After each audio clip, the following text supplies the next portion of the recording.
Welcome, everyone, to Make Your Day Richer. I, of course, am your host, Stephen Colbert.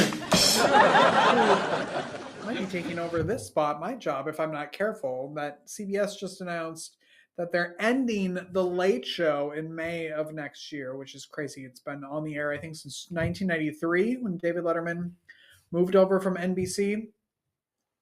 There are lots of rumors going around about why CBS or Paramount or whoever owns that now has said that it's not anything to do with Steven or the show. It's all money. That show, I guess, costs about $60 to $65 million to produce every year, and it's bringing in ad revenue of about $45 million. So I think what they should do is, you remember the show Name That Tune, where you'd have to go, I think I can name that song in 3 notes? I think they should host that show, and I could come in and be like, okay, well, I can produce that show for $30 million. And so then they'll make $15 million. And then we just, it'll be like a game show. That's what I think. I could host that show for probably a lot less than Stephen Colbert's getting. So gladly, I would do that the first year until I realize how hard it is. But that's so sad. I think it's very interesting what that means for television. CBS has canceled in the last couple of years the James Corden show. They did After Midnight recently, and now this. And I think it's interesting the way maybe broadcast television is going, how people are consuming it, how advertisers are spending their money. They're spending them on podcasts. Please advertise on this show, makeyourdayricher.com. And I think it'll be very interesting to see how those platforms survive through so much online and virtual media content. Very interesting. There are also rumors, of course, that CBS, because of their lawsuit settlement, that they've caved to the world's largest bully. And as part of that, since he hates Stephen Colbert, that's why, which is also very sad for television. Okay, well, let's start the show, shall we? My guest's life took an extraordinary turn when deep-rooted grief and curiosity led her to seek the truth behind her father's murder while he was serving in the U.S. Navy. Allicia Johnson Niles is the author of the upcoming memoir, Angel in Arlington. And she not only found peace and healing for her own life, but also for over a dozen of her father's Navy friends who had still been suffering the ramifications of the shooting. She's here to talk about finding miracles, answers, and forgiveness in life's darkest moments. So if that sounds like a good show to you, click the like button, click the share button, and let's start the show. Make your day richer than it was before. Got some good times knocking upon your front door.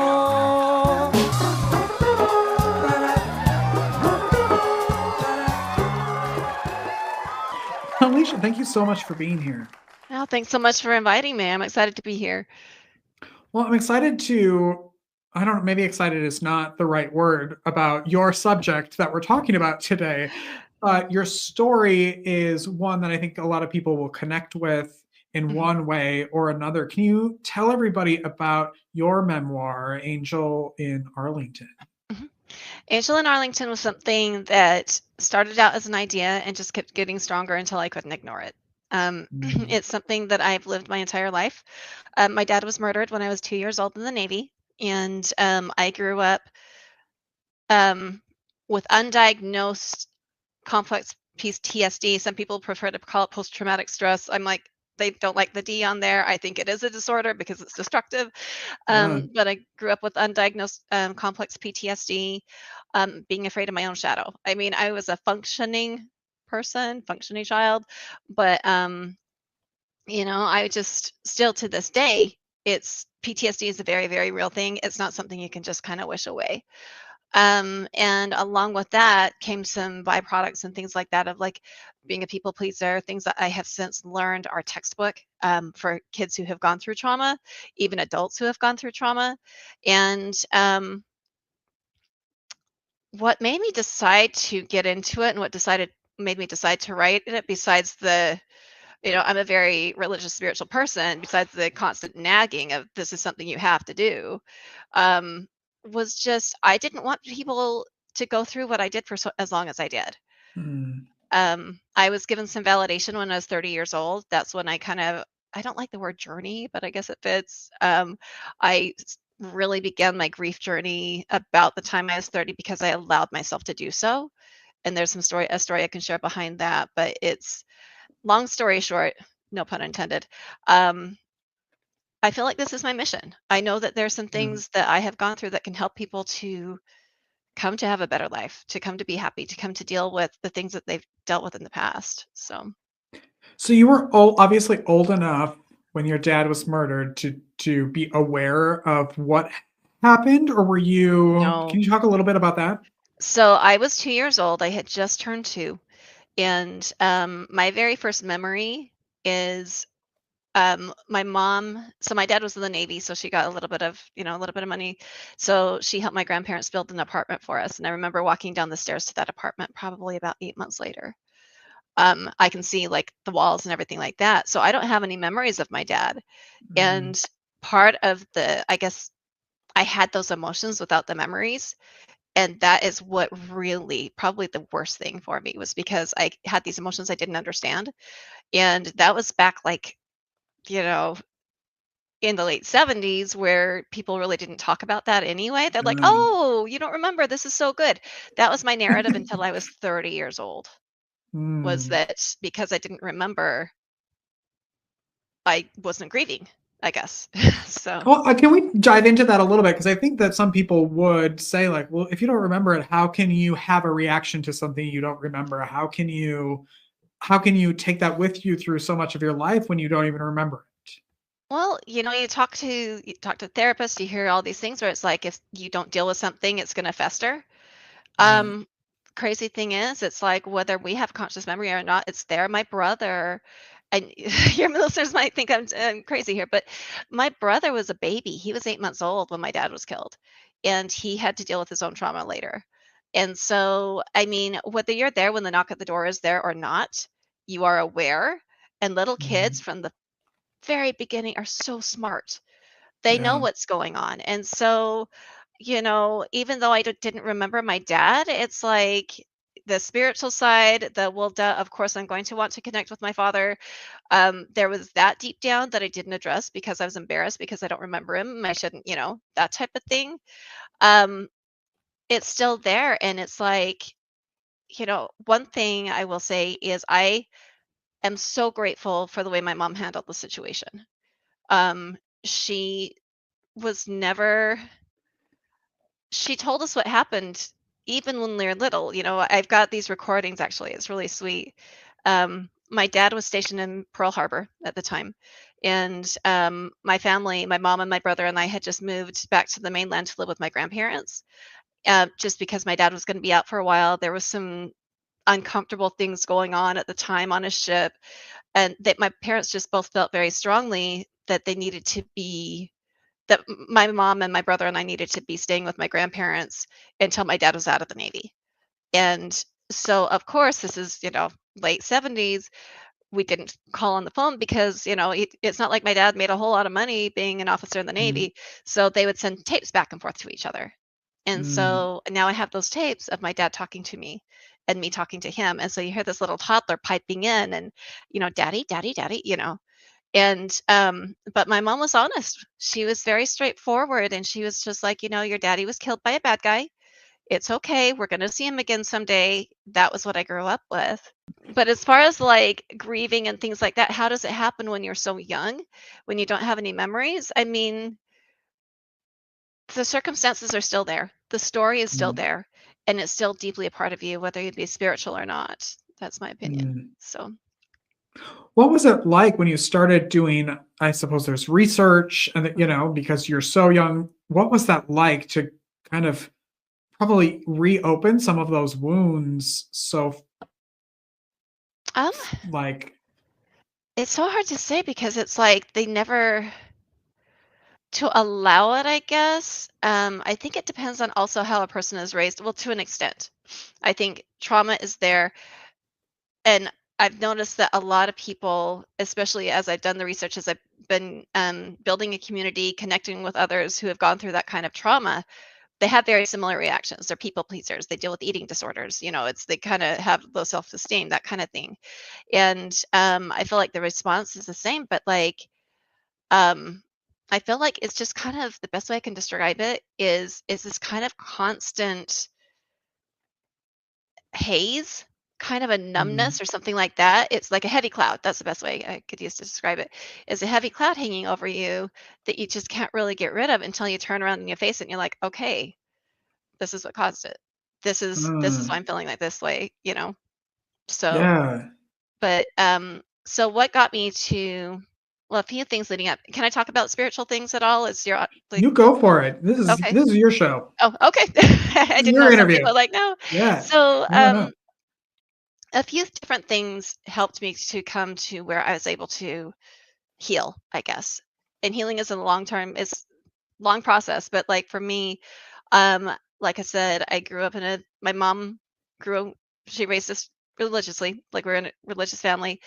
She did get remarried when I was about 6 years old, and there were some ups and downs to that, of course. Blended families. I've got a very like soft spot, but also I've got some thoughts and some soapboxes and things about that. But she Mhm. remarried when I was 6 and had several more boys. Like I've got 6 younger brothers. And Wow. so anyway, I had a lot of love, a lot of support, but I still carried these feelings, and it was kind of interesting because little kids create narratives in their own brain, and they will jump to worst case scenario oftentimes. So that's why I'm very much like, you be honest with your kids, because they're either going to think that or they're going to think worse. And Mm. so you know I did have that trauma. I did have that anxiety. Now there's some tools that people use, and they're realizing that kids need tools when they've gone through something. Back then they didn't. Yeah. But anyway, when my mom got remarried, she and my stepdad took my dad's picture down. And I remember that night when, here's this little almost 6-year old, and it's like, okay, what I didn't realize is between like up until you're about 6, 7, or 8, the world revolves around you. Anything that's bad that happens, like, is about you. And so subconsciously, dad's picture goes down. Half of who I am doesn't matter anymore. Mhm. We're not allowed to talk about him. So it's not like I couldn't have gone up to my mom, "Hey mom, can I talk about daddy?" She would have.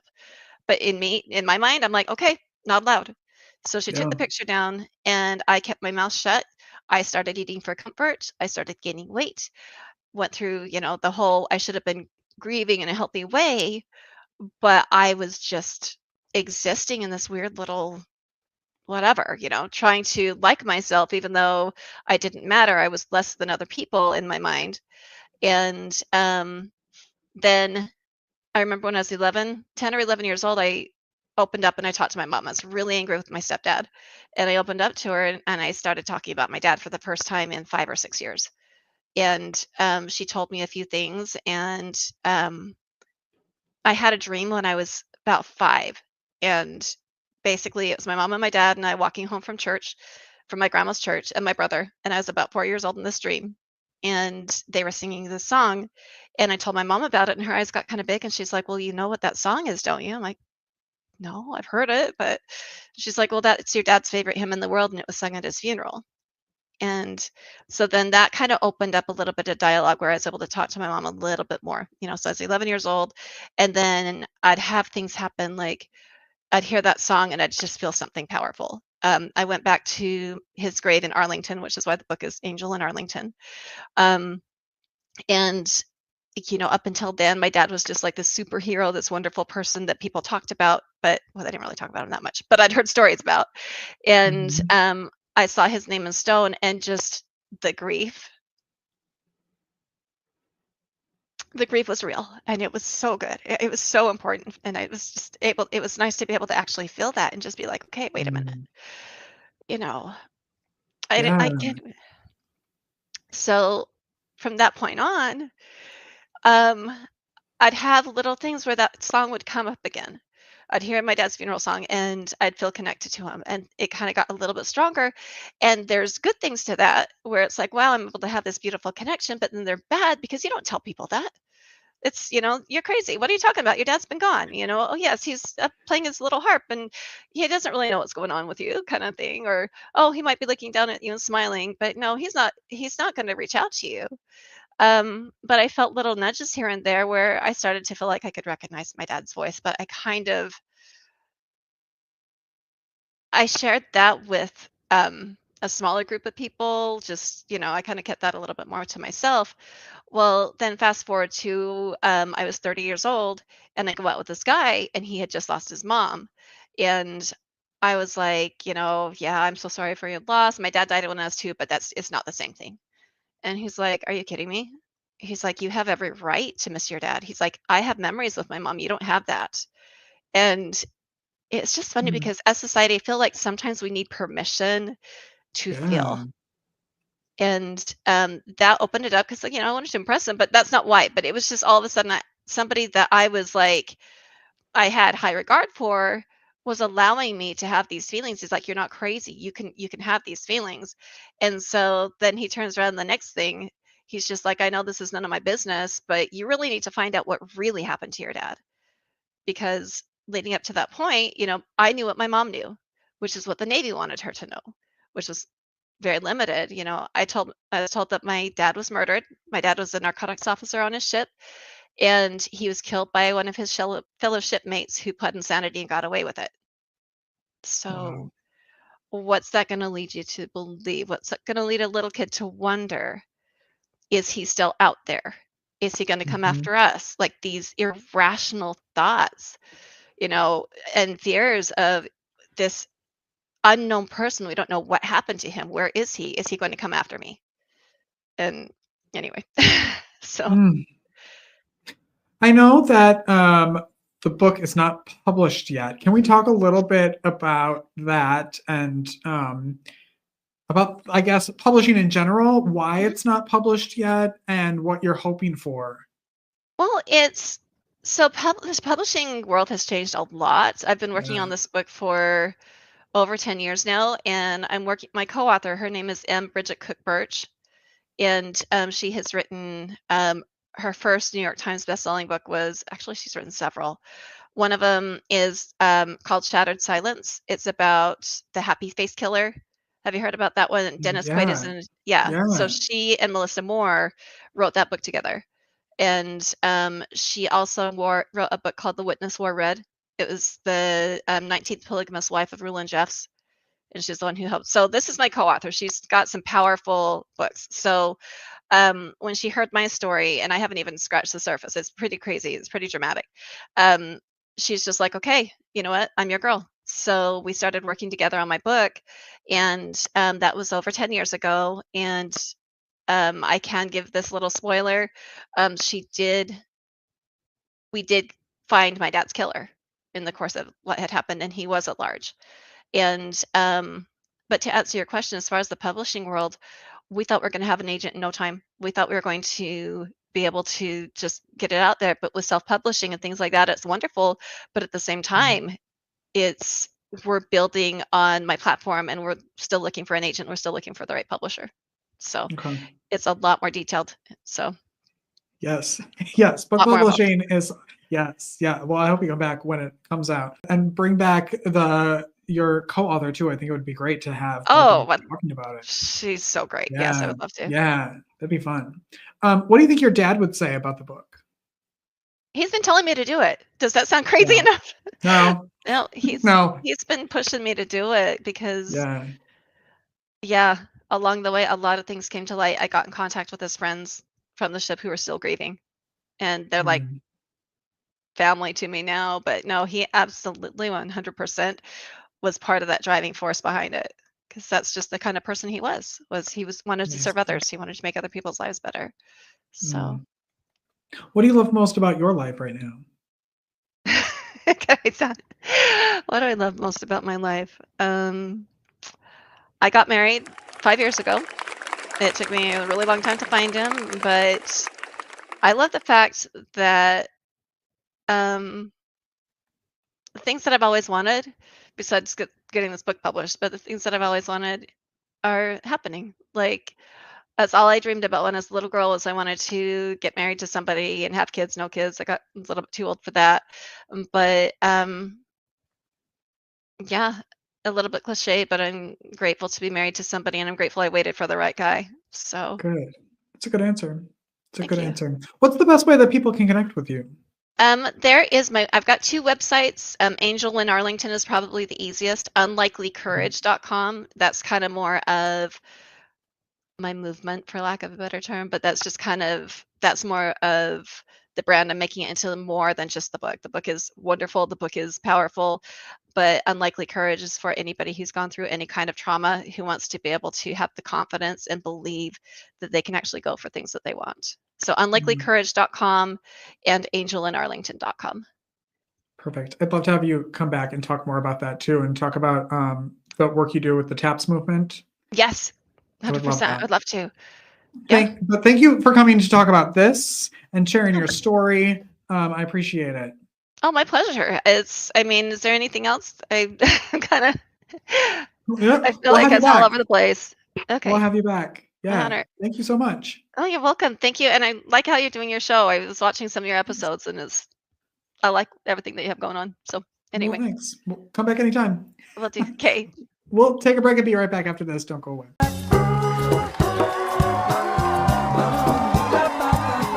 Life is difficult. Are you feeling overwhelmed or like you could use a little support for your mental well-being? Visit the Help Hub. It's the most comprehensive and inclusive free online destination for mental health resources, helpful tools, crisis hotlines, and supportive content. Just go to thehelphub.co to find the resources you need when you need them most. Unlike other resource pages, the Help Hub is divided into 16 different categories, ensuring that everyone in every community has access to the resources and support that matches their unique needs. Find the help you're looking for at thehelphub.co.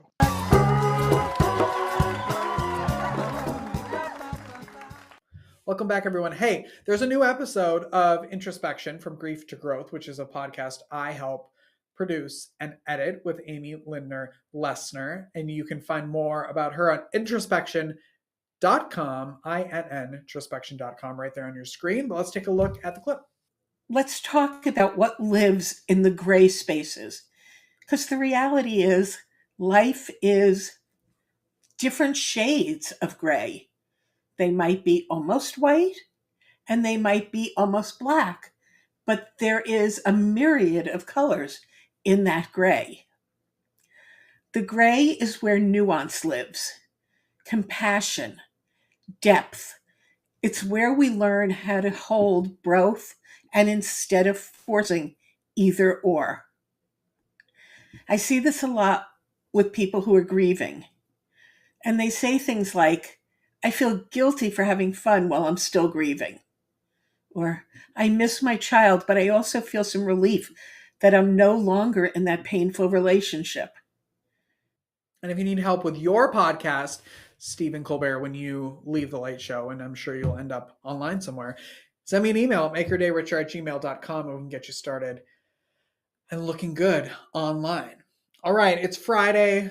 We've been Team Rosie. Well, we're Team Rosie all the time, but we've been Team Rosie t-shirts all week. And I wanted to tell you something that this threat to humanity has done. When she had her show, she started her Super Kids segment, I think in like season 5, I think, if I remember correctly, my Rolodex of Rosie information. And she would find children who have gone through unbelievable tragedies, whether it's medical, physical, mental, all of these things. And she would bring them on who have overcome all of these things. And she partnered with Kellogg's, and every super kid got full ride to any four-year college or any college that they were accepted to. Any college.